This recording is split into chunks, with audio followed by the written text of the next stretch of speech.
जरहि विषम जर लेहि उसासा, कवनी राम बिनु जीवन आसा। विपुल वियोग प्रजा अकुलानी, जनु जलचर गण सूखत पानी। सब नगरवासी लोग भयंकर दुख के बुखार में जल रहे थे। वो लंबी लंबी सांसें भर रहे थे और ये कह रहे थे कि श्री राम के बिना हम कैसे जिएंगे। हर एक यही कह रहा था। इस महान दुख को जानकर पूरी अयोध्या व्याकुल पड़ी हुई थी।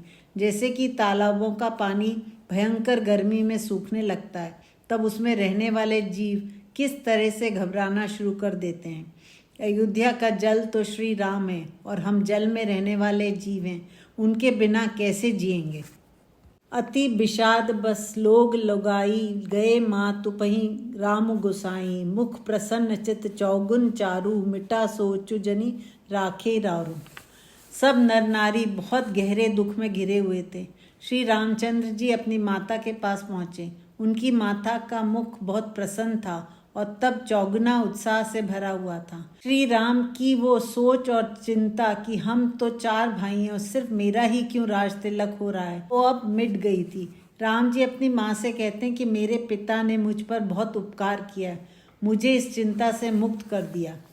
नव गयंदु रघुबीर मनु, राजू अलान समान। छूट जानी बन गवनु सुनी, उर आनंदु अधिकान। राम जी का मन किसी नए पैदा हुए हाथी के समान था और जो उनका राज तिलक होने जा रहा था वो ऐसा था जैसे कि कोई नए पैदा हुए हाथी को कटीली लोहे की बेड़ियों लगा दी हों। राम जी सोच रहे थे कि मेरे मन रूपी हाथी पर जो कटीली बेड़ियां पड़ने वाली थी, मैं उससे अब बच गया। जब उन्होंने ये सुना कि उनका राज्य अभिषेक नहीं हो रहा है और उनको वन में जाना पड़ेगा, तो उनके आनंद की कोई सीमा नहीं थी और वो बढ़ता ही जा रहा था। राम जी की इस समय की प्रसन्नता को पढ़कर सुनकर ये विश्वास करना मुश्किल है कि ऐसा भी कोई इंसान हुआ है, क्योंकि बहुत लोग श्री राम जी को काल्पनिक ही मानते हैं। कौन ऐसा इंसान होगा जो 14 वर्ष सुने कि उसको वन में जाना है और वो इतना खुश हो जाए। रघुकुल तिलक जोरी दो हाथा, मुदित मातुपद नायु माथा। दीनी असीस लाई उर लीने, भूषण बसन निछावरी कीने। वे श्री राम जो रघुकुल के तिलक हैं, उन्होंने दोनों हाथ जोड़कर और अपना माथा कौशल्या जी के चरणों में रखकर बहुत आनंदित होकर प्रणाम किया। माँ ने उनको अनेक आशीर्वाद दिए और अपने हृदय से लगा लिया और उनके ऊपर अनेक आभूषण और वस्त्रों को न्योछावर किया और उनको भिक्षु के लिए भिजवा दिया। बार बार मुख चुंबती माता, नयन नेह जलु पुलकित गाता। गोद राखी पुनि हृदय लगाए, स्रवत प्रेम रस पयद सुहाए।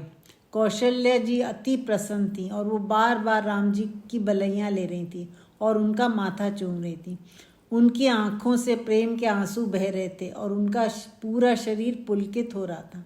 राम जी को उन्होंने अपनी गोद में बैठाया और अपने हृदय से लगा लिया। वे राम जी को अभी एक छोटा बच्चा ही समझ रही थी। तब उनके सुंदर स्तनों से दूध बहने लगा।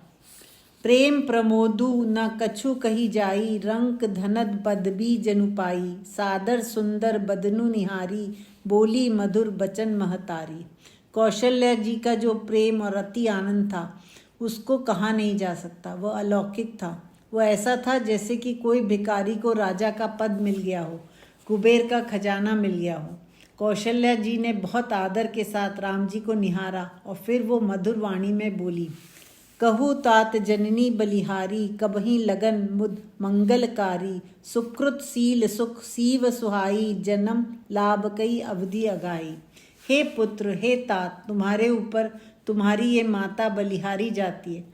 मुझे ये बताओ कि ये मंगलकारी लग्न का समय क्या है, क्योंकि तुम्हारा राज तिलक मेरे पुण्यों की, शीलता की और मेरे सुख की सुंदर सीमा है और मेरे जन्मों जन्मों के जो लाभ थे उनके फल ये तुम्हारा राज तिलक है। जेही चाहत नर नारी सब, अति आरत एही भांति। जिमी चातक चातकी त्रिषित, वृष्टि शरद ऋतु स्वाति। जिस प्रकार से कौशल्या जी व्याकुल थीं कि श्री राम का राज तिलक कब होगा, वैसे ही अयोध्या के सब नर नारी बहुत व्याकुल थे। जिस तरह चातक और चातकी पक्षी वे शरद ऋतु में आकाश की ओर तकते रहते हैं कि स्वाति नक्षत्र की वर्षा कब होगी और वो उसका जल पिएंगे, इसी प्रकार से सब नगरवासी चातक और चातकी बने हुए थे। तात जाऊं बलि बेगी नहाऊं, जो मन भाव मधुर कछु खाऊं। पितु समूप सब जायूं भैया, भई बड़ी बार जाई बलि मैया। कौशल्या जी कहती कि हे तात जाओ और जल्दी से स्नान करो, देर मत करो, और जो मन कर रहा है वो मीठा खाओ। उसके बाद भैया तुम अपने पिता के पास जाना, बहुत देर हो गई है और मैं तुम्हारी बलैया लेती हूँ। मातु बचन सुनी अति अनुकूला, जनु सनेह सुर तरु के फूला। सुख मकरंद भये श्रिय मूला, निरखी राम मनु भवरु न भूला। राम जी अपनी भोली भाली जननी की ओर देख रहे थे कि वो कितनी प्रसन्न है। उन्हें नहीं मालूम कि मुझे 14 वर्ष का वनवास दिया गया है।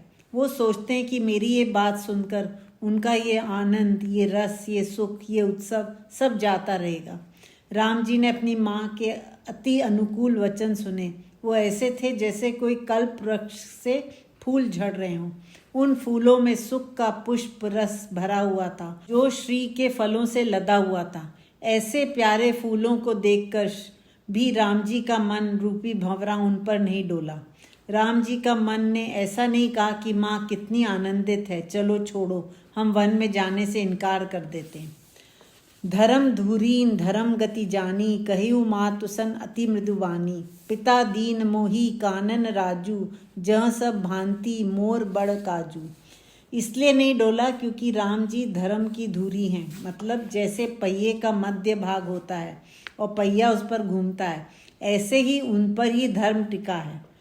राम जी ने अति मधुर वाणी में अपनी जननी से कहा कि पिताजी ने मेरा राज्य अभिषेक कर दिया है और मुझे वनों का राज्य दिया है। अब मैं वनों का राजा हो गया हूँ। उस राज्य में सारे बड़े काम होने हैं। जंगल का राजा होना बड़ा मुश्किल है, उसे तो कोई सिंह पुरुष ही संभाल सकता है। आयुषी देही मुदित मन माता, जेही मुद मंगल कानन जाता। जनी सने बस डर पसी भोरे, आनंदू सब अनुग्रह तोरे।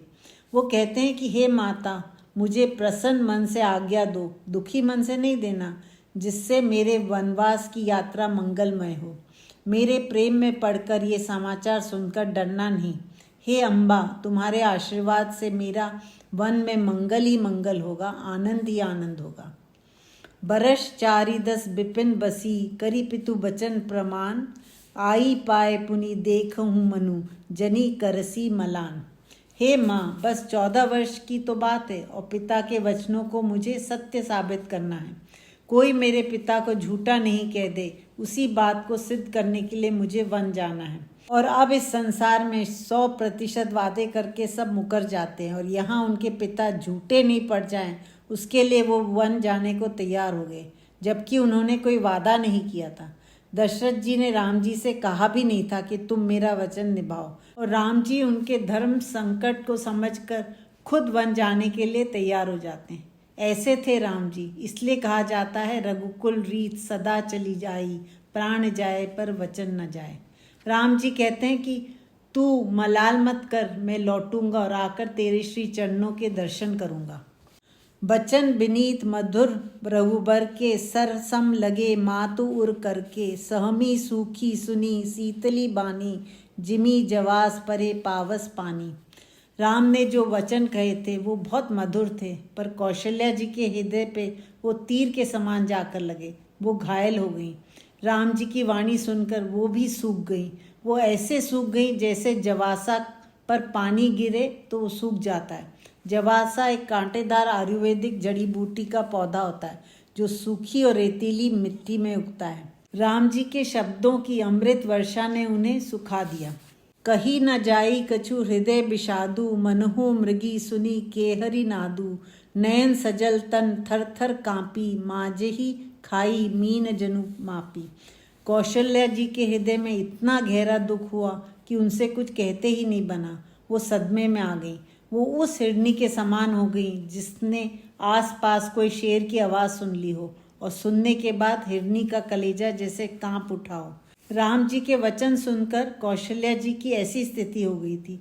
उनके आंखों में आंसू भर आए और वो थर थर कांपने लगी, जैसे कि किसी मछली ने वर्षा ऋतु में पानी गिरने वाले झाग को पी लिया हो। अगर मछली झाग पी लेती है तो वो बहुत झटपटाती है। धीर धीरजु सुत बदनु निहारी, गदगद वचन कहती महतारी। तात पितहि तुम प्राण पियारे, देखी मुदित नित चरित तुम्हारे। कौशल्या जी ने किसी प्रकार से धीरज धारण किया और फिर से राम जी का मुख देखा। फिर गदगद वचन के साथ राम जी से कहती हैं, हे तात, तुम तो अपने पिता के प्राणों के प्यारे हो और हर दिन वो तुम्हारे चरित्र को देखकर बहुत आनंदित होते हैं। तुम प्रजा का कितना ध्यान रख रहे हो। राजू देन कहू शुभ दिन साधा, कहू जानबन के ही अपराधा। तात सुनावहु मोहि निदानु, को दिनकर कुल भयु कृसानु। हे तात, उन्होंने ही तुम्हें राजा बनाने का शुभ दिन तय किया था, पर किस अपराध के बदले तुम्हें वनवास दे दिया। हे तात, मुझे वो कारण बताओ, कौन सा कारण है जो इस सूर्यवंश के जंगल में आग का काम कर रहा है। तुम मुझे उसका नाम बताओ। निरखी राम रुख सचिव सुत, कारणों कहेऊ बुझाई। सुनी प्रसंगु रही मूक जिमी, दशा बरनी नहीं जाई। राम जी ने अपने साथ खड़े हुए मंत्री के बेटे की तरफ देखा और वो समझ गया कि राम जी का इशारा है कि राम अपने मुंह से बताना नहीं चाहते और चाहते हैं कि मंत्री का बेटा बताए। मंत्री के बेटे ने कौशल्या जी को सारी कहानी सुना दी, पूरा कारण बता दिया। अगर राम जी खुद बताते कि उनकी जननी को, तब उनकी जननी को ज़्यादा दुख होता। और दूसरी बात, वो कैकेयी माँ की ज़रा सी भी निंदा नहीं करना चाहते थे। कौशल्या जी सारी घटना को सुनकर कि क्यों राम जी को वनवास दिया जा रहा है, उनको एक सदमा सा लगा, झटका लगा और उनके मुंह से कोई बात नहीं निकली। उनकी हालत क्या हुई ये बताई नहीं जा सकती। राखी न सकई न कही सक जाहू, दूहु भांति उर दारुन दाहू। लिखत सुधाकर गा लिखी राहू, विधि गति बाम सदा सब काहू। वो ऐसी बात थी जिससे ना तो कौशल्या जी अपने अंदर रख सकती थी और ना ही कह सकती थी। उनका मन बस जल रहा था। वो मन में सोचती हैं कि देखो विधाता की चाल कैसी है। विधाता किसी को भी सताने से चूकती नहीं है। वो सोच रही थी कि विधाता अयोध्या के लिए चांद श्री राम लिख रहा था और लिखते लिखते वो राहु लिख गया जो इस चांद को खा गया। ये विधाता की चाल पूरे संसार के लिए सदा टेढ़ी ही है। वो संसार में किसी को भी सुख से रहने नहीं देता है। सबके लिए वो उल्टा सीधा लिख देता है। दिखाएगा कि तुम्हारे लिए ये लिख रहा हूँ और जब लिखने की बारी आएगा तो कुछ और लिख देगा। धर्म स्नेह उभय मति घेरी, भई गति सांप छुचुंदरी केरी। राखों सुतही करऊँ अनुरोधु, धर्मु जाई अरु बंधु विरोधु। धर्म और प्रेम की दोनों बुद्धियों ने कौशल्या जी को घेर लिया। एक तरफ धर्म है जो कह रहा था कि तुझे धैर्य धारण करना पड़ेगा, और दूसरी ओर पुत्र का प्रेम था जो कह रहा था कि क्या ये बात धैर्य धारण करने वाली है। बिल्कुल नहीं है। उनकी दशा सांप और छुचुंदर की तरह हो गई थी। सांप अगर छुचुंदर को पकड़ ले तो उसकी ऐसी दशा होती कि ना तो उसे उगलते बनता है और ना निगलते बनता है। ऐसी ही हालत कौशल्या जी की हो गई थी। वो सोच रही थी कि अगर मैं आदेश देकर राम को रोक लेती हूँ तो राम मान तो जाएंगे, लेकिन ऐसा करने से धर्म की रक्षा नहीं हो पाएगी। अगर राम अयोध्या में रुक गए तो भाई भाई में विरोध हो जाएगा। कहूँ जान बन तऊ बड़ी हानि, संकट सोच बिबस भई रानी। बहुरी समझी तिय धर्मु से आनी, राम भरतु दो सुत समझानी। कौशल्या जी मन में आगे सोचती हैं कि अगर मैं राम को वन में जाने को कहती हूँ तो बहुत बड़ी हानि होगी। ये सोचकर रानी बहुत विवश हो गई। वो बहुत सयानी थी, धर्म का क्या स्थान है वो समझती थी। तो उन्होंने मन ही मन में सोचा कि कोई फर्क नहीं पड़ता कि राम राजा बने या भरत राजा बने, दोनों मेरे लिए एक समान है। सरल सुभाऊ राम महतारी, बोली बचन धीर धरी भारी। तात जाऊं बलि कीन्हु नीका, पितु आयुषी सब धर्म टीका। तुलसीदास जी कहते हैं कि राम जी की माँ कितने सरल स्वभाव की थी। जो चीज़ कैकेयी को नहीं दिखी वो इस माँ ने देख ली कि भरत भी तो मेरा ही बेटा है, उसमें कोई दुख का कारण नहीं है। वो बहुत धैर्य रखकर के भारी मन से बोली कि हे तात, मैं तुम पर बलिहारी जाती हूँ। तुमने सही निर्णय लिया वन जाने के लिए। तुम्हारा फैसला नेक है, धर्म का फैसला है, क्योंकि पिता की आज्ञा का पालन करना सभी धर्मों से सबसे बड़ा धर्म है। राजु देन कही दीन बनू, मोही न सो दुख लेसु। तुम बिनु भरत ही भूपति ही प्रजहि प्रचंड कलेसु। वो कहती हैं कि राजा ने तुम्हें अयोध्या का राज नहीं देकर जंगलों का राज्य दे दिया है। इस बात का कोई दुख नहीं है, लेकिन एक बात का बहुत दुख है और अफसोस है कि तुम्हारे बिना भरत राजा और प्रजा कैसे जिएंगे, क्योंकि राम तुम तो सबके प्राण हो। जो केवल पितु आयुषी ताता तो जनी जाहू जानी बड़ी माता, जो पितु मातु कहू बन जाना तो कानन सत अवध समाना। वो आगे कहते हैं कि राम अगर वन जाने की आज्ञा पिता ने दी है तो राम माता का स्थान पिता से ऊंचा है। अगर वो आज्ञा दे सकते हैं कि वन जाओ तो मैं भी आज्ञा दे सकती हूँ कि तुम वन ना जाओ, क्योंकि ये शास्त्रों में लिखा है।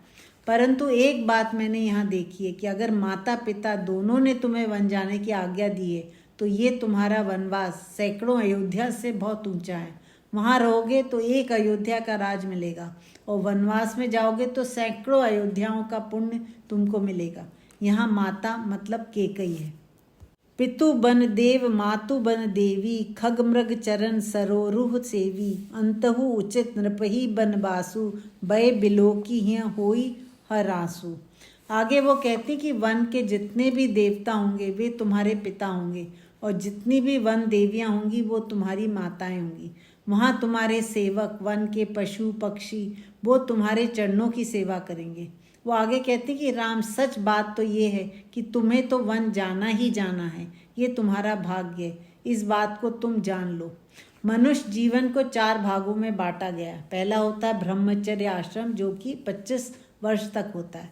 इस काल में मनुष्य विद्यार्थी बनकर जीता है। 25 से 50 तक गृहस्थ आश्रम जिसमें मनुष्य की शादी बच्चे होते हैं और खूब काम करते हैं। वो 50 से 75 होता है वानप्रस्थ आश्रम जिसमें मनुष्य बच्चों को सब सौंपकर वनों में रहकर ईश्वर में अपना मन लगाते हैं। उसको अपने राज्य का काम काज से कोई मतलब नहीं होता है। और 75 के बाद संन्यास आश्रम, वो ईश्वर की ही भक्ति करना, पूरा मन उन्हीं में लगाना, मुक्ति की ओर बढ़ने लगना। इसलिए कौशल्या जी राम से कह रहे हैं कि राम अंत में तो वन में जाना ही था, तुम्हारा समय पहले आ गया। वो आगे कहती कि मेरा हृदय थोड़ा परेशान हो रहा है क्योंकि तुम्हारी उम्र थोड़ी कम है, तुम अभी सुकोमल हो। बड़ भागी बनूं अवध अभागी, जो रघुवंश तिलक तुम त्यागी, जो सुत कहो संग मोही लेहू, तुमरे हृदय होई संदेहू। वो आगे कहते हैं कि ये वन जहाँ तुम जा रहे हो वो बहुत भाग्यशाली है और अयोध्या बहुत अभागी है जिसने रघुवंश के तिलक राम को त्याग दिया है। वो कहती हैं कि मेरा मन बहुत कर रहा है कि राम तुम मुझे भी साथ लेकर चलो, पर मैं ऐसा नहीं कहूँगी क्योंकि तुम्हारे हृदय में ये शक ना हो जाए कि मेरी जननी मुझे वन नहीं जाना देना चाहती, इसलिए वो कह रही है कि मैं भी चलूँगी। राम जी को मालूम है कि उनकी जननी वन के कष्ट नहीं उठा पाएंगी, तो फिर राम यही बोलेंगे कि अच्छा मैं भी नहीं जाता, इसलिए कौशल्या जी ये बहाना नहीं लगाना चाहती थी। पूत परम प्रिय तुम सब ही के, प्राण प्राण के जीवन जी के, ते तुम कहो मातु बन जाऊँ, मैं सुनी बचन बैठी पछताऊँ। वो आगे कहती हैं कि हे पुत्र तुम ऐसे हो कि सभी तुमको बहुत प्यार करते हैं, तुम सभी प्राणों के प्राण हो। भी अयोध्या में जो भी मनुष्य या पशु जी रहे हैं तुम उनके जीवन हो। तुम कह रहे हो कि माँ मैं वन को जा रहा हूँ और तुम चले जाओगे तो हम यहाँ बैठे बैठे पछताएंगे क्योंकि तुम तो हमारे प्राणों के भी प्राण हो। यह विचारी नहीं करूँ हट, झूठ स्नेह बढ़ाई, मानी मातु कर नात बलि, सुरती बिसरी जनी जाई। कौशल्या जी कहती हैं कि ऐसा विचार करके मैं ये झूठा प्रेम नहीं बढ़ाना चाहती हूँ। मैं तुम्हारी बलैयाँ लेती हूँ और सिर्फ यही कहती हूँ कि तुम वनों में जाकर मुझे भूल मत जाना, मुझे याद रखना।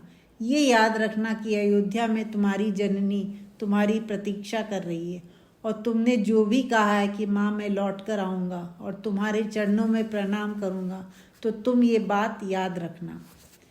देव पितर सब तुम ही गोसाई, राखूं पलक नयन की नाई, अवधि अम्बु प्रिय परिजन मीना, तुम करुणा कर धर्म धुरीना। वो आगे कहती कि मेरी ये शुभ कामनाएं हैं कि सब देवता देवी पितृ वे सब तुम्हारी रक्षा करें जैसे पलकें नयनों की रक्षा करती हैं। आँखों में कुछ भी गिरने लगे तो पलकें झट से बंद होकर आँख को बचा लेती हैं।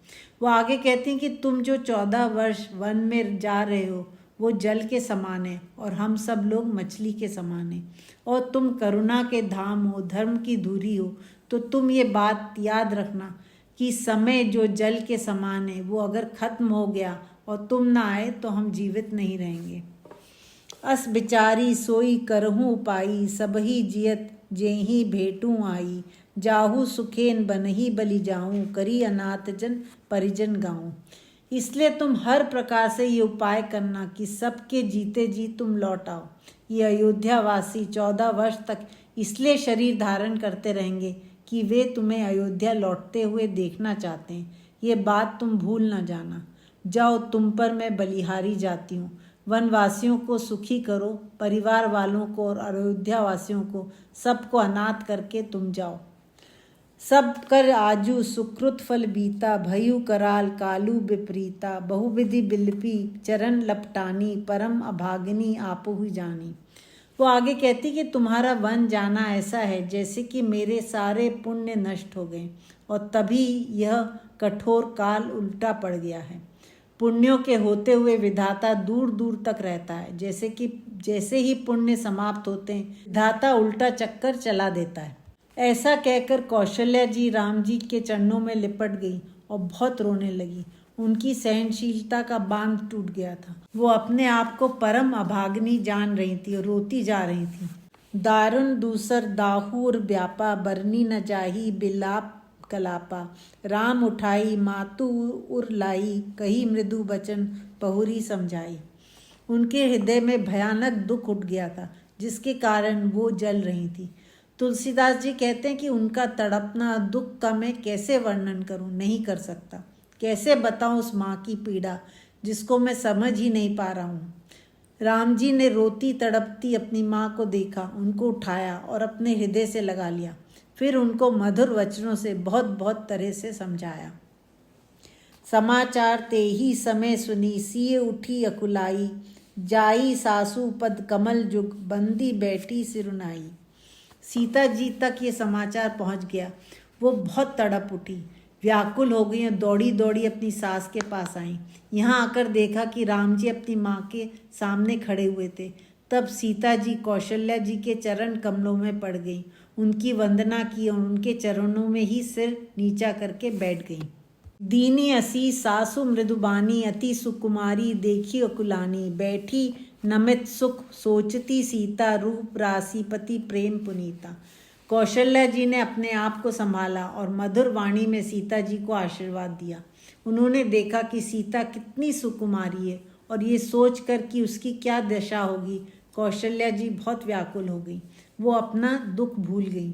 सीता जी मुख नीचे करके बैठी हुई थी और कौशल्या जी उन्हें देखती जा रही थी और सोचती कि सीता रूप की राशि है, पति के प्रेम में पवित्रता के साथ बंधी हुई है, वो राम जी से दूर कैसे रहेगी। चलन चहत बन जीवन नाथू, के ही सुकृति सन होई साथू। की तनु प्राण की केवल प्राणा, विधि कर तबु कछु जाई न जाना। वो सोच रही है कि जिसके प्राणनाथ वन को जा रहे हैं वो सीता कैसे रहेगी।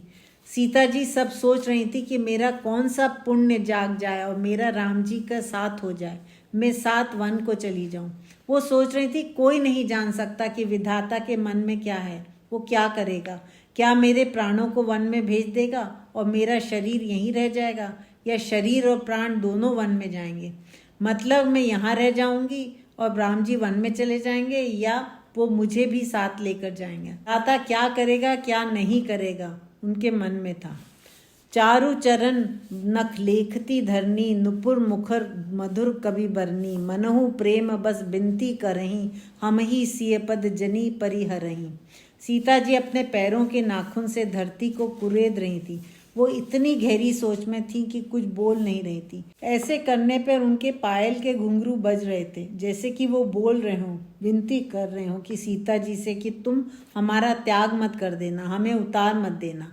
इसका ऐसा मतलब है कि सीता जी कह रही कि राम जी से कि मैं आपके पाँव की पायल के घुंघरू हूँ, मुझे आप उतार के मत चले जाना, मुझे अपने पैरों में ही बंधा रहने देना।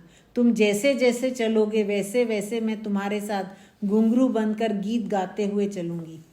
मंजू बिलोचन मोचती बारी, बोली देखी राम महतारी, तात सुनहु सी अति सुकुमारी, सास ससुर परिजन ही प्यारी। पिताजी की आंखों से आंसुओं की धाराएं बह रही थी। उनकी ऐसी दशा देखकर राम जी की माँ उनसे कहती हैं कि हे तात, सुनो, सीता बहुत कोमल है, बहुत प्यारी है, सास ससुर और सारे परिवारजनों को बहुत प्यारी है। पिता जनक भूपाल मणि, ससुर भानुकुल भानु, पति रविकुल कैरब विपिन, विधु गुण रूप निधानु। ये पिता राजाओं के मणियों के मणि हैं, इसके ससुर सूर्यवंशियों के सूर्य हैं और इसके पति सूर्यवंश रूपी कुमुदनियों के वन को खिलाने वाले वो चंद्रमा हैं, वो हैं इसके पति। इसके पति गुणों और रूप के भंडार हैं।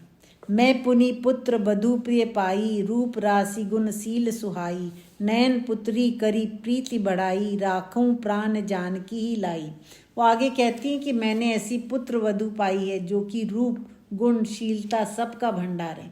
राम, मैंने सीता को अपनी आंखों की पुतली बनाकर रखा और इसमें मेरे प्राण बसते हैं। कलप बेली जिमी बहुविधि लाली, सांची सने सलिल प्रतिपाली, फूलत फलत भयु विधि बामा, जानी न जाई कहा परिणामा। कौशल्य जी राम से आगे कहती हैं कि राम, जानते हो सीता को मैंने किस तरह से लाड़ करके पाला है।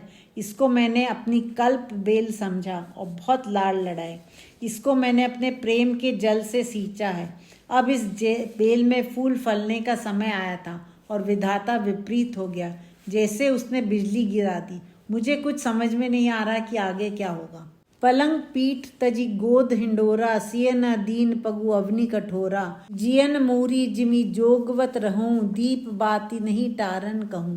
वो आगे कहती कि मैंने सीता को पलंग पर बिठाकर राज करवाया, या उसे गोद में रखा या हिंडोले में बिठाया।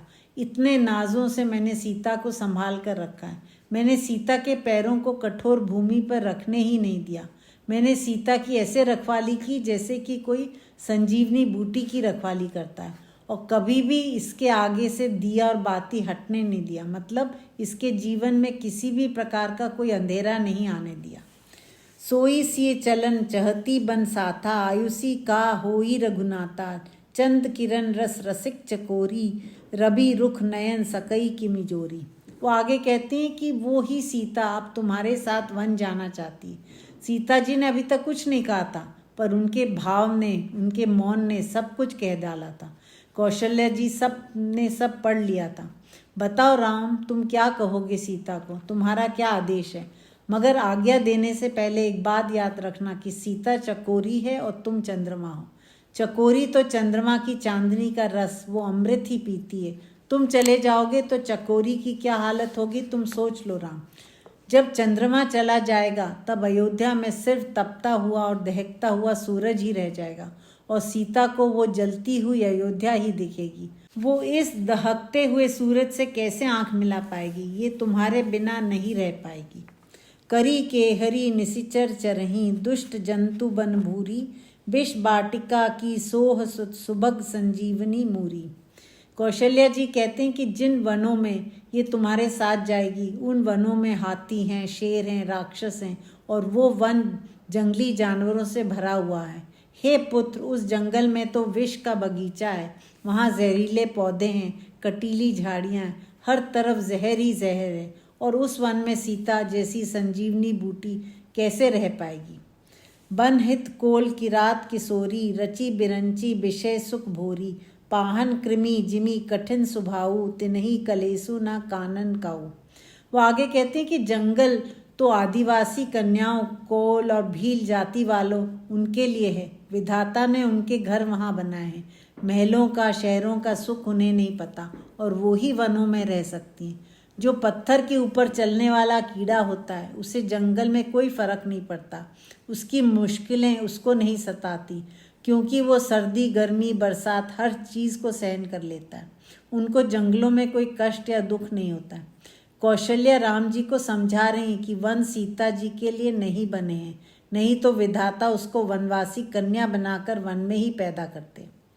के तापस्त्य कानन जोगू, तिन तप हेतु तजा सब भोगू, सिय बन बसही तात के ही भांति, चित्र लिखित कपि देखी डेराती।